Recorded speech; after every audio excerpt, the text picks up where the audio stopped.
Olá, nós continuamos hoje com a nossa série Estas são as Palavras, onde nós temos refletido sobre as cartas que estão ali no início do livro bíblico do Apocalipse, dirigidas a algumas igrejas ali do primeiro século, cartas que trazem um direcionamento claro para a vida prática daquelas igrejas, uma percepção daquilo que eles estavam experimentando.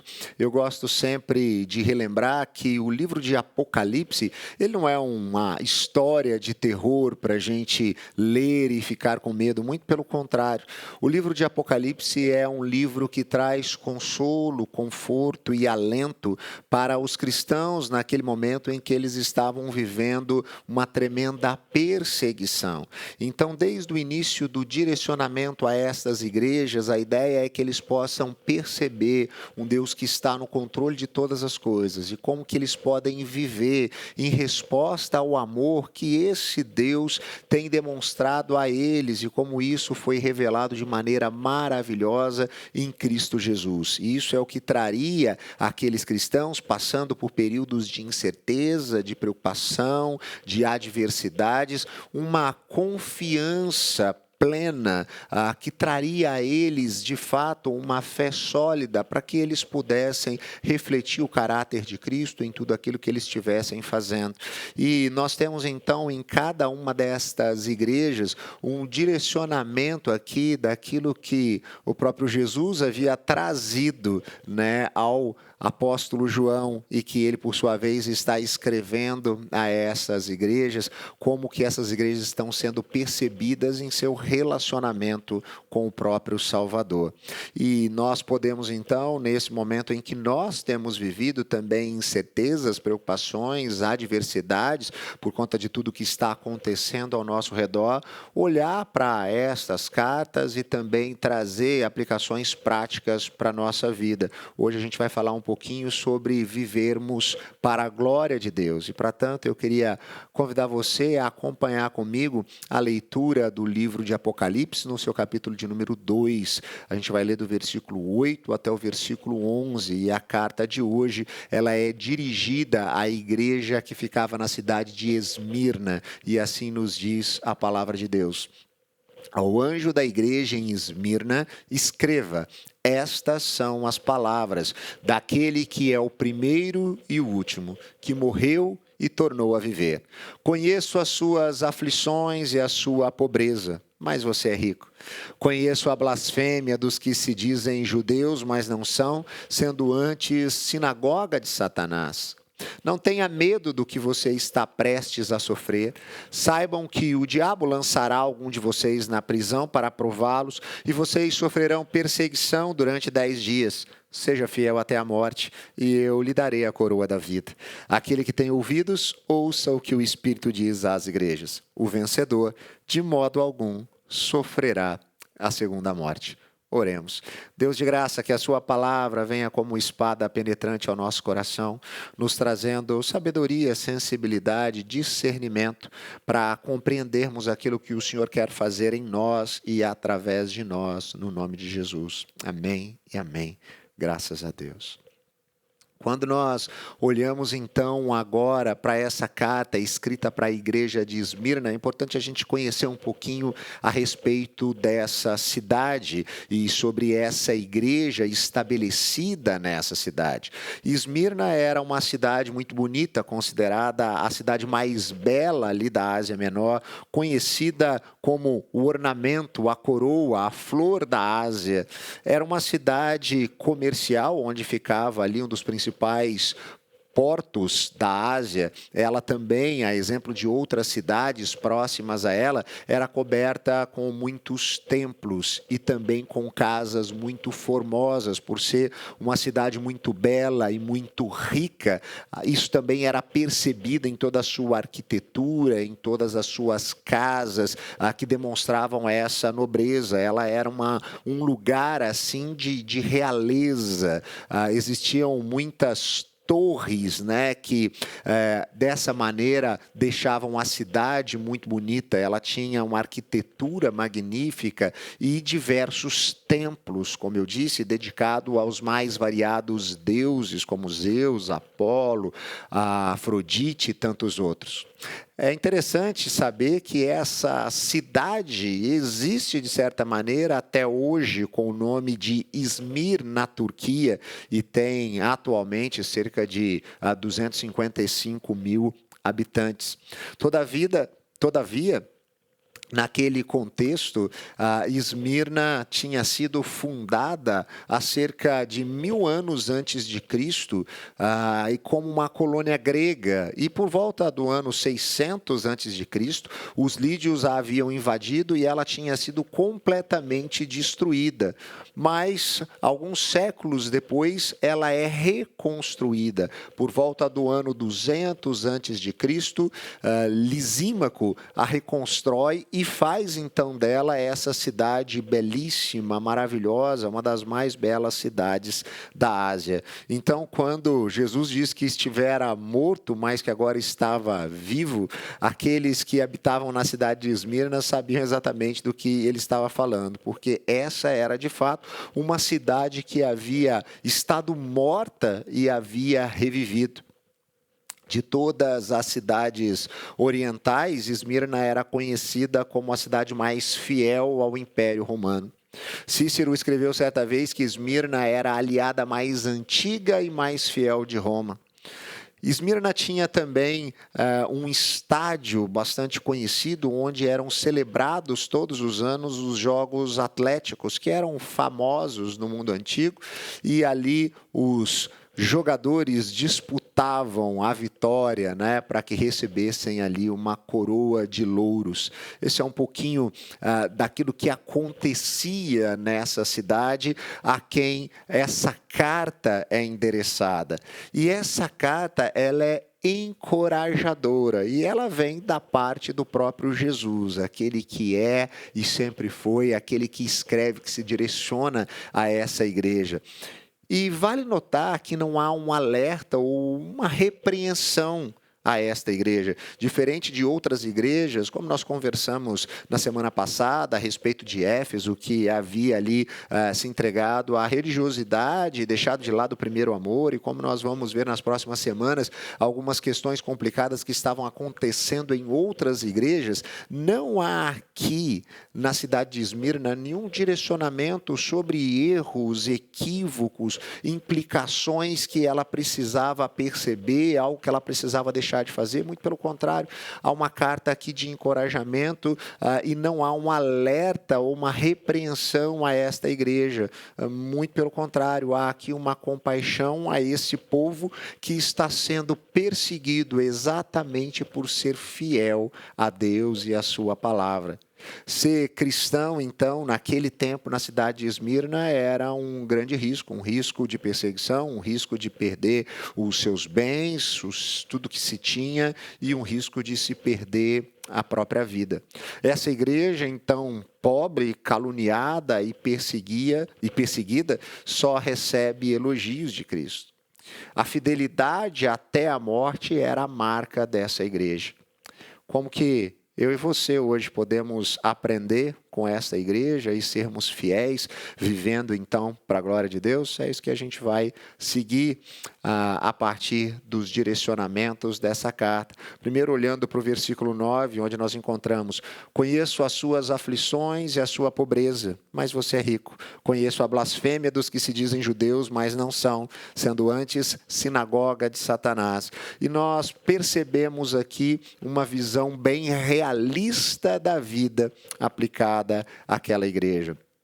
Muitos, no nosso tempo, chegam a divulgar uma falácia de que aqueles que se tornam discípulos e discípulas de Jesus vão ter todos os seus problemas solucionados, não vão passar por adversidades, por dificuldades, e tudo irá bem. Essa é uma prova, né, de que Deus está agindo ao seu favor.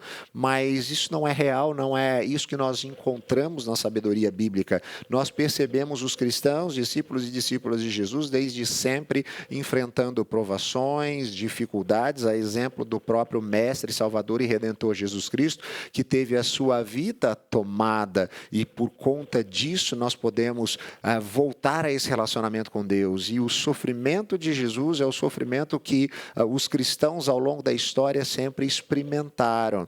Então, adversidade, problemas, dificuldades, isso é uma coisa real que faz parte da nossa realidade, porque nós vivemos em um mundo desconectado do Criador, um mundo que jaz no maligno, um mundo que é contaminado pelo pecado, que trouxe consigo a morte, a dor, o sofrimento e o caos. Então nós precisamos ter essa percepção de realidade. Se nós estamos falando de como viver uma vida efetivamente para a glória de Deus, como vivia a igreja de Esmirna, como viviam os cristãos da igreja de Esmirna, é importante a gente ter uma visão realista da vida e das coisas ao nosso redor. Nós temos enfrentado isso muito nos últimos tempos, em meio às incertezas, por conta da preocupação com a saúde, devido ao Covid-19, ao coronavírus, que tem sido uma realidade mundo afora e que parece que a cada semana no nosso país, perto de nós,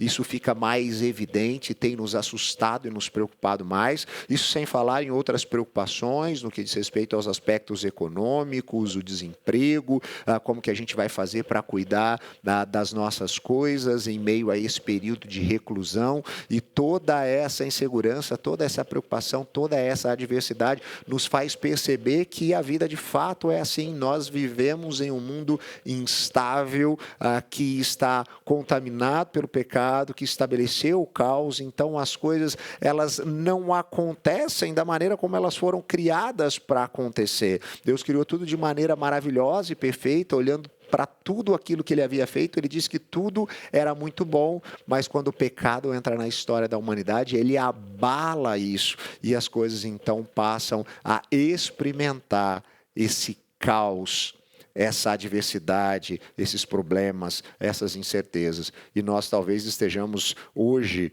para a nossa geração, em um momento de epicentro disso tudo.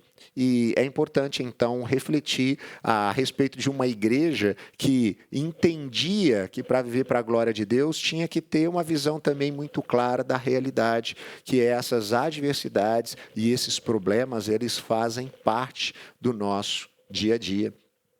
Eles estavam vivendo ali em Esmirna uma constante perseguição. Os cristãos daquela cidade estavam sendo atacados e mortos. Essa é uma realidade no primeiro século, muito comum aos primeiros leitores ali do livro de Apocalipse. Por isso que eu falo que esse é um livro de consolo. O que acontecia era que constantemente aqueles que professavam a fé em Cristo Jesus estavam sendo presos, torturados, estavam sendo mortos. E cada vez mais isso tomava uma proporção gigantesca em todas as cidades ali que estavam debaixo do Império Romano. Eles eram forçados a adorar o imperador romano como próprio Deus, e quando não o faziam, por se renderem somente ao Deus poderoso, Criador de todas as coisas, e a Jesus, o Deus encarnado que entrou na história, eles acabavam sendo então presos e martirizados. Existem relatos históricos que ali, especificamente na cidade de Esmirna, isso se acontecia da seguinte maneira: esses cristãos, quando percebidos cristãos, eles eram presos e eram levados até um monte muito alto, conhecido como Monte de Pagos, e lá eles eram empurrados, lançados do alto daquele monte, de maneira que eles eram assim, executados. E existem então relatos históricos de ocasiões em que cerca de 1.200 cristãos, e um outro relato, um outro momento em que cerca de 800 cristãos foram levados ao alto desse monte e lançados desse monte para a morte.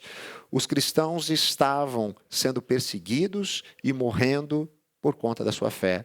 Não era ali uma história romantizada de um cristianismo falacioso que prega a prosperidade de que se você se tornar um discípulo, tudo irá bem na sua vida, você só irá prosperar, não terá nenhum tipo de enfermidade, terá riquezas materiais. Não era esse evangelho pregado ali, não era esse evangelho vivido pelas pessoas, pelos cristãos de Esmirna. Muito pelo contrário, eles experimentavam o evangelho da vida real, que fazia com que, pelo fato deles crerem em Cristo Jesus, em quem Ele era, eles fossem perseguidos e perseguidos até a morte.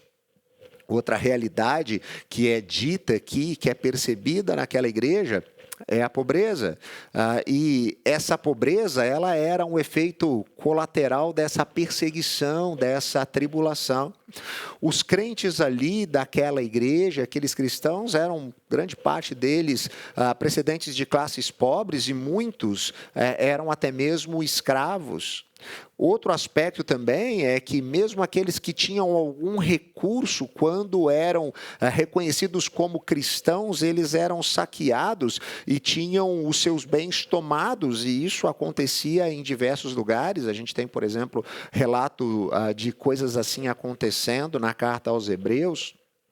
Os crentes, então, ali haviam renunciado aos métodos suspeitos de enriquecimento que eram comuns na corrupção daquela cidade, e por conta da fidelidade que eles tinham a Cristo, perderam o lucro fácil que acabava indo para a mão de pessoas inescrupulosas. Então, até mesmo essa pobreza, a dificuldade financeira era uma realidade, como eu disse, na vida dessa igreja. Não existia essa fantasia de prosperidade. O que eles experimentavam era grande adversidade, de perseguição, de recursos escassos, de pobreza, de dificuldade. E ainda assim essa igreja é considerada rica apesar da sua pobreza. Eles também enfrentavam todo tipo de difamação. Nós percebemos ali, como é deixado claro nessa carta, que haviam ali judeus que estavam conduzindo de tal maneira que os cristãos fossem perseguidos. Os judeus estavam espalhando falsos rumores sobre os cristãos. Então, esses discípulos e discípulas de Jesus da cidade de Esmirna estavam sendo acusados de coisas gravíssimas, como traição ao Estado e tantas outras. Havia uma forte e influente comunidade judaica ali naquela cidade, e eles estavam, então, não só perseguindo os cristãos, mas influenciando os romanos a prender os cristãos. Então, dessa maneira, muitos cristãos estavam sendo presos, e, como eu disse, muitos deles sendo posteriormente mortos, martirizados. Agora, como eu já disse, embora essa igreja fosse frágil e pobre financeiramente, ela era rica de recursos espirituais. Ela podia não ter tesouros terrenos, mas ela tinha tesouros no céu. Ela podia ser pobre diante dos homens, mas ela é percebida rica diante de Deus, porque ela não tinha essa ideia falaciosa de um evangelho que simplesmente traz prosperidade e coisas boas. Ela tinha uma percepção real, uma visão realista da vida. Ela sabia o que era de fato ser um seguidor de Jesus e as consequências disso, e ela permanecia firme, mesmo em meio à perseguição. Isso é algo para a gente aprender. Será que, de fato, nós temos vivido enquanto discípulos e discípulas de Jesus só por conta das bênçãos que Ele pode nos dar, ou nós temos entendido que devemos ser discípulos e discípulas de Jesus em resposta ao amor com o qual Ele nos amou, e isso faz com que nós enfrentemos até mesmo momentos de tamanha perseguição, dor, adversidades, incertezas e inquietações, assim como nós temos vivido nos últimos dias? Outra coisa que a gente percebe, então, com aquela igreja é que eles estavam dispostos a sofrer para honrar a Jesus.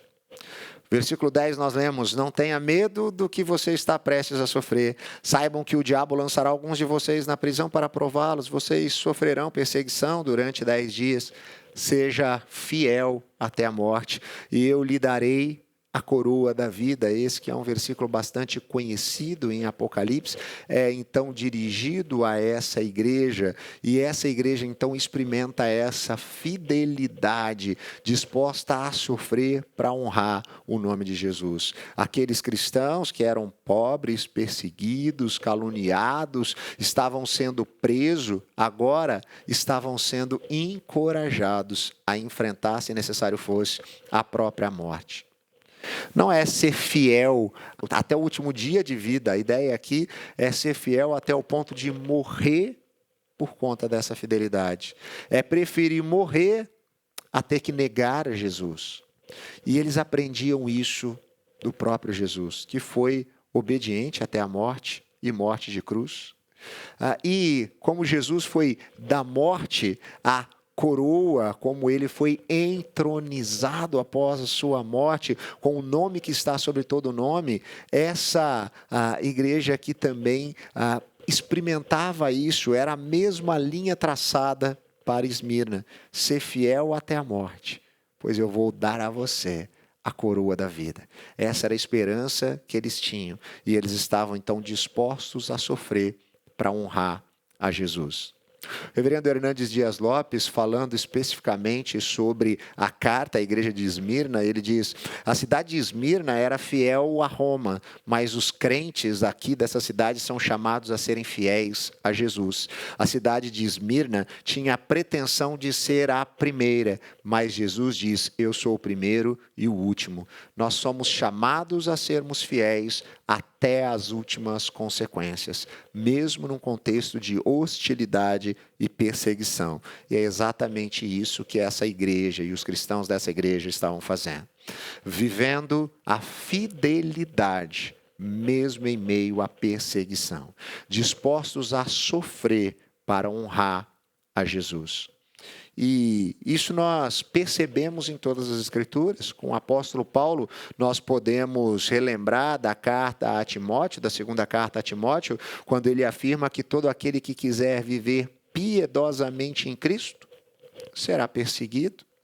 Ele também, escrevendo aos Filipenses, diz: a vós foi dado o privilégio não apenas de crer em Cristo, mas também de sofrer por Ele. Nós temos que perceber, então, que o sofrimento por conta de Cristo Jesus, ele é um privilégio. O privilégio que nós temos de crer e até mesmo de sofrer.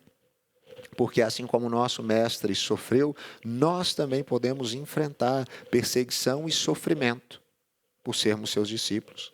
E talvez você esteja enfrentando isso por conta das suas convicções e da sua crença em quem Jesus é e daquilo que Ele fez e ainda fará. E muitos, por não compreenderem, não entenderem, podem julgar e até mesmo perseguir.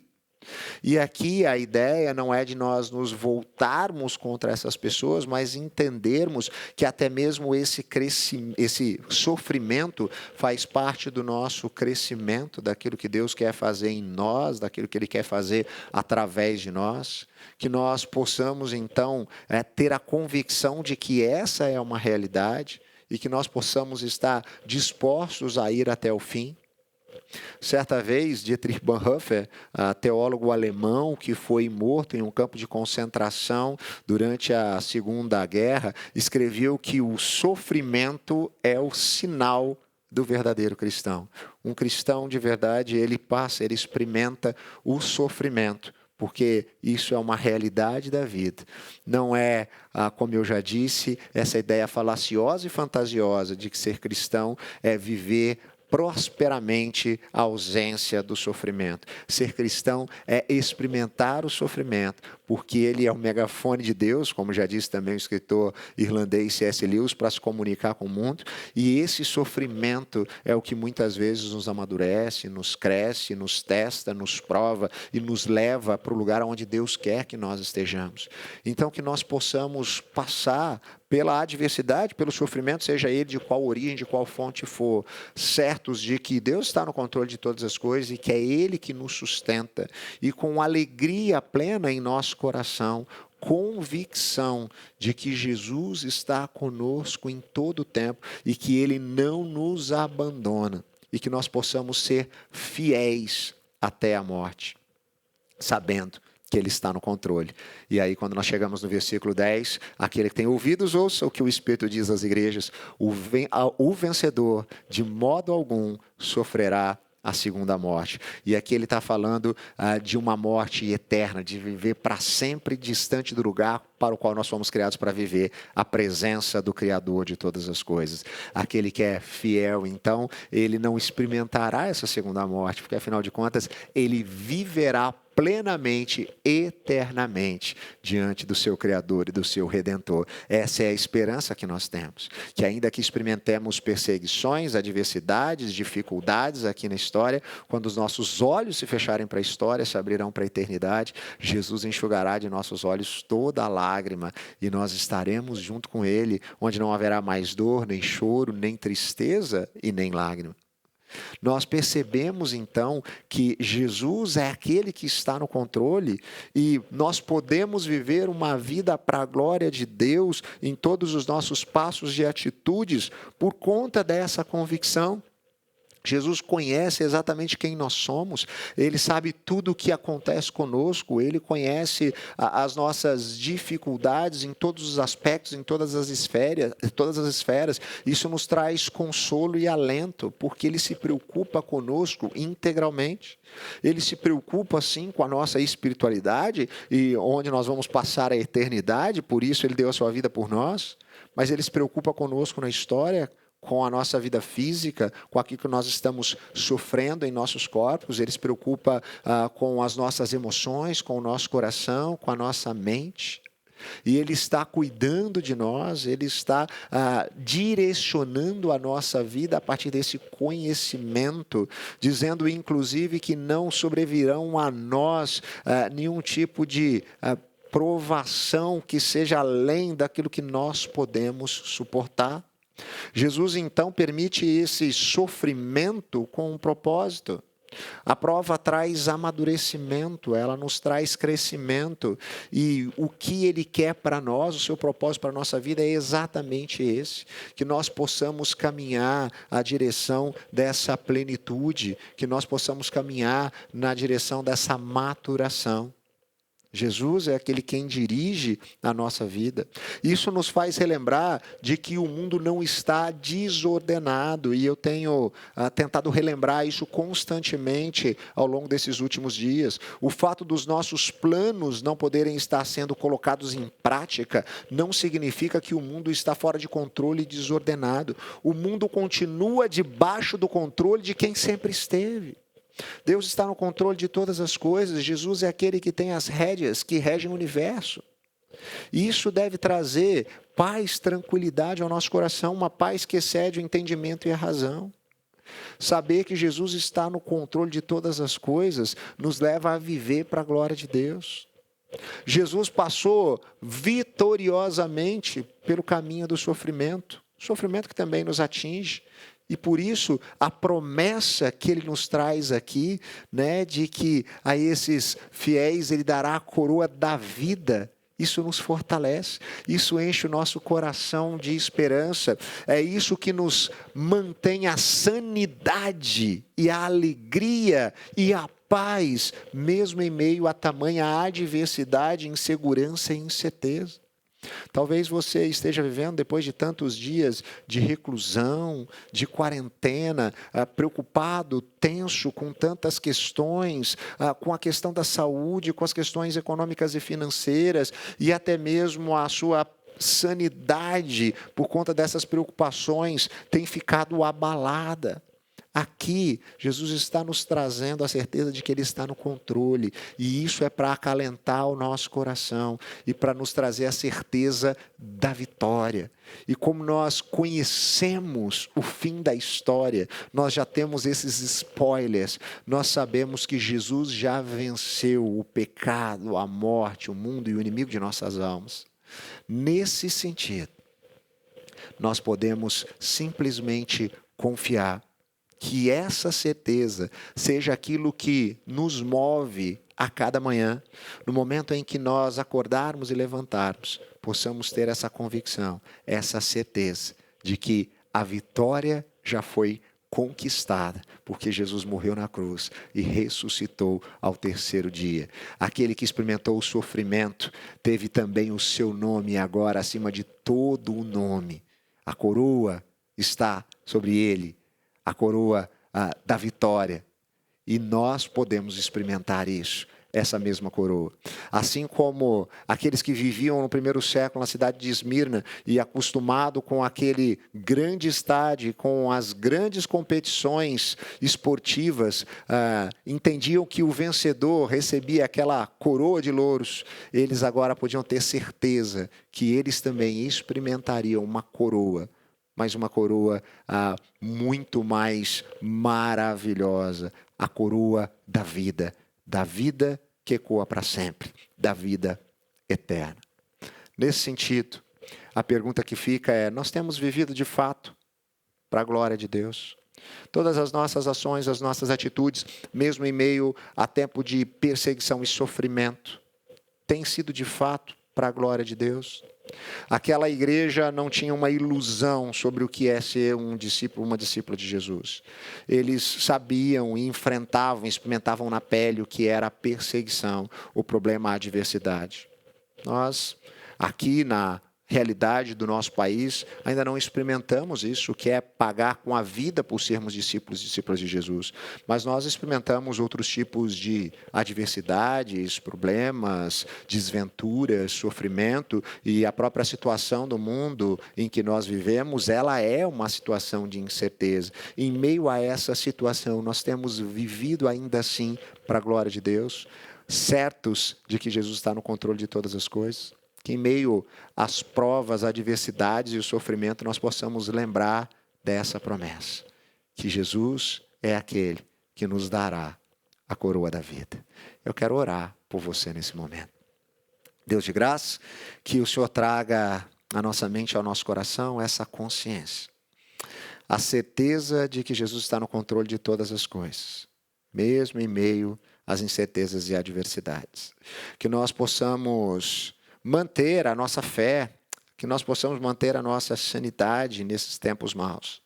Que nós possamos caminhar na direção do centro da vontade de Deus, que é boa, perfeita e agradável. Que nós possamos vencer essas adversidades e até mesmo a perseguição, com a convicção de que Jesus está no controle. Que possamos ser fiéis, até mesmo na morte, se isso necessário for, certos de que quando os nossos olhos se fecharem para a história, se abrirão para a eternidade. Lá nós teremos a coroa da vida. Nós oramos assim no nome de Jesus. Amém e amém.